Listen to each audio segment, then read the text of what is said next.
తోటకూర కాడలును ఇగోండి. ఈరోజు కూర తోటకూర కాడలును శనగపప్పు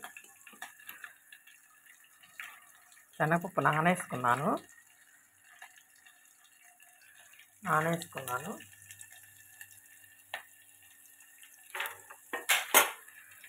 ఉల్లిపాయలు తాలింపు గింజలు వేసేసుకున్నాను.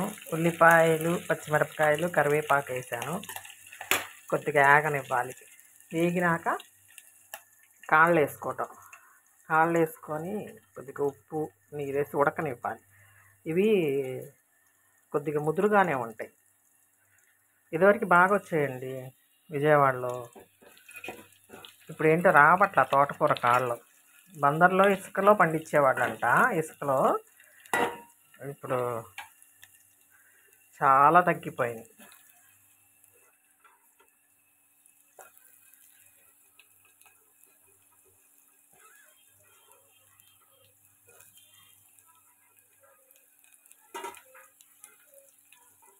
దీంట్లో కొద్దిగా అల్లం పేస్ట్ వేయాలండి. అల్లం పేస్ట్ వేసి కూర మాత్రం బాగుంటుంది. తోటకూర కాడలు శనగపప్పు.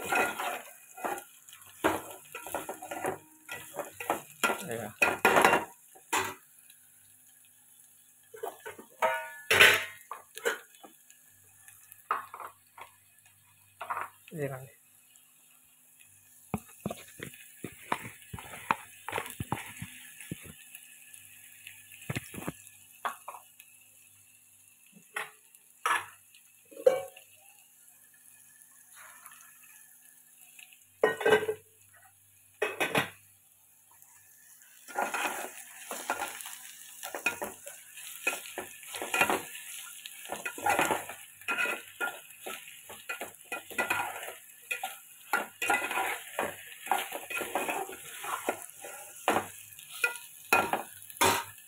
దీంట్లోకి మసాలా పడితేనే బాగుంటుంది కాడల్లో.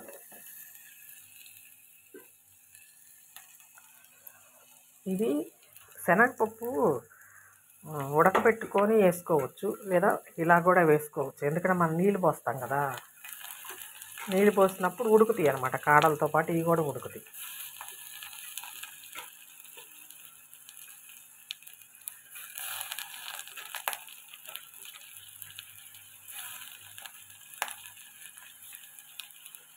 నేను 2 సార్లు విజయవాడ వెళ్ళినప్పుడు అడిగా, అంతే లేవమ్మా అని చెప్పాను అన్నారు. మార్కెట్లో అడిగితే సరేలే అని అనుకున్నా.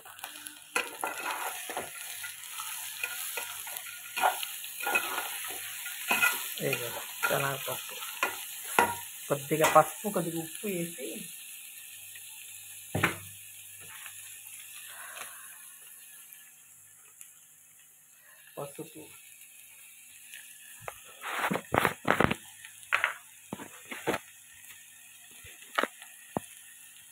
ఇదిగోండి ఉప్పు చాలా కొద్ది తర్వాత వేసుకోవచ్చు. ఇదిగోండి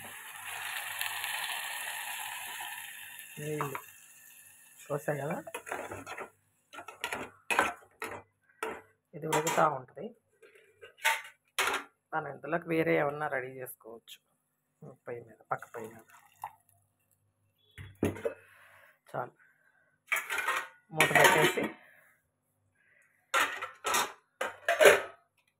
ఉండటమే. తోటకూర కాడలు శనగపప్పు కర్రీ.